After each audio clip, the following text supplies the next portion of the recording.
नमस्कार. चला, आज आपण एका अशा सोहळ्याची सफर करणार आहोत जिथे सुगंध, सौंदर्य आणि श्रद्धा एकत्र येतात. मी बोलतोय धायरीच्या पद्मावती मंदिरात नुकत्याच पार पडलेल्या 54व्या मोगरा महोत्सवाबद्दल. चला तर मग तो सगळा नयनरम्य सोहळा पुन्हा एकदा अनुभवूया. आणि ही आहे त्या सोहळ्याची पहिली झलक. रात्रीच्या वेळी दिव्यांच्या प्रकाशात न्हाऊन निघालेलं हे पद्मावती मंदिर काय सुंदर दिसतंय नाही का? पण खरं सांगायचं तर ही फक्त सुरुवात आहे. आतमध्ये जे काही होतं ते तर याहूनही अद्भुत होतं. तर मंदिरात प्रवेश करताच आपलं स्वागत होतं ते फुलांनी. आणि हे काही साधंसुधं स्वागत नव्हतं, तर एक भव्य, डोळे दिपवणारं स्वागत होतं. हा बघा, महोत्सवाचा मुख्य मंडप. इथला प्रत्येक खांब, प्रत्येक कोपरा फुलांनी अक्षरशः व्यापून गेला होता. तुम्ही कल्पना करू शकता का की हे सगळं उभं करायला किती वेळ आणि किती कलाकारांची मेहनत लागली असेल? आणि इथला सुगंध, तो तर शब्दात सांगण्यापलीकडचा होता.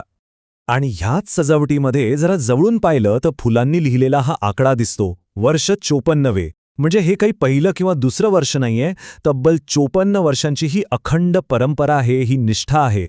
आता सजावट फक्त उभ्या खांबांवर किंवा भिंतींवर नव्हती. खाली जमिनीकडे पाहिलं तर तिथेही एक वेगळंच आश्चर्य वाट पाहत होतं. रंगीबेरंगी फुलांच्या पाकळ्यांचा जणू काही गालिचाच अंथरला होता. इतकी सुंदर रांगोळी की त्यावर पाय ठेवायलाही जीवावर येत होतं. 54 वर्ष. पुन्हा एकदा हा आकडा. हा फक्त एक नंबर नाहीये, ही साक्ष आहे एका पिढीकडून दुसऱ्या पिढीकडे दिलेल्या श्रद्धेची, परंपरेची आणि एकत्र येऊन सण साजरा करण्याच्या त्या वृत्तीची. बरं, मुख्य मंडपातून आपण पुढे आलो की आपण पोहोचतो मंदिराच्या प्रांगणात. आणि इथलं दृश्य तर आणखीनच मनमोहक आहे. इथे बघा, समोर दोन गोष्टी आहेत ज्या आपलं लक्ष वेधून घेतात.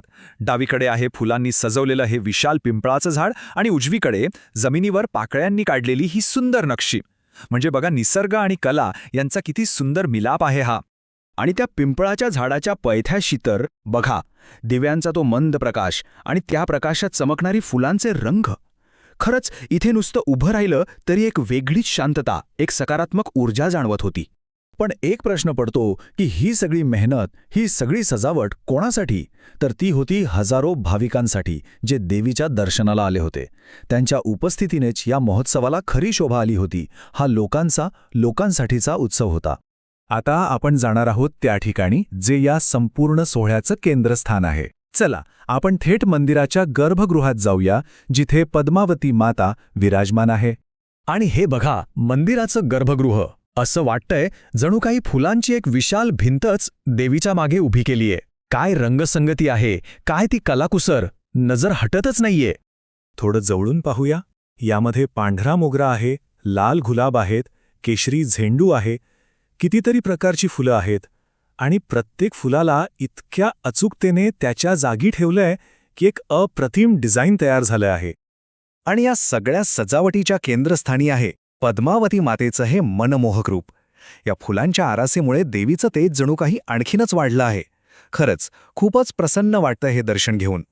तर दिवसभरात तर हा सोहळा सुंदर होताच, पण जसजशी रात्र झाली तसतसं या जागेचं सौंदर्य आणखीनच खुलून दिसू लागलं.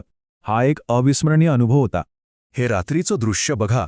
या जांभळ्या रंगाच्या प्रकाशाने तर मंदिराला एक वेगळंच स्वप्नवत रूप दिलं होतं.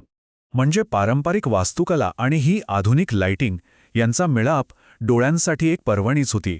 आणि हे एक शेवटचं दृश्य जे त्या संपूर्ण अनुभवाला एकाच फ्रेममध्ये कैद करतं. दिव्यांच्या रोषणाईत उजळून निघालेलं मंदिर, ते शांत पिंपळाचं झाड आणि वरती ते रात्रीचं आकाश. खरंच हा अनुभव शब्दात सांगणं खूप कठीण आहे. तर असा होता हा 54वा मोगरा महोत्सव. एक डोळे दिपवणारा आणि तितकाच मनाला शांती देणारा सोहळा. हे सगळं पाहिल्यावर आतापासूनच पुढच्या वर्षीच्या म्हणजे 55व्या महोत्सवाची वाट पाहायला सुरुवात झालीय.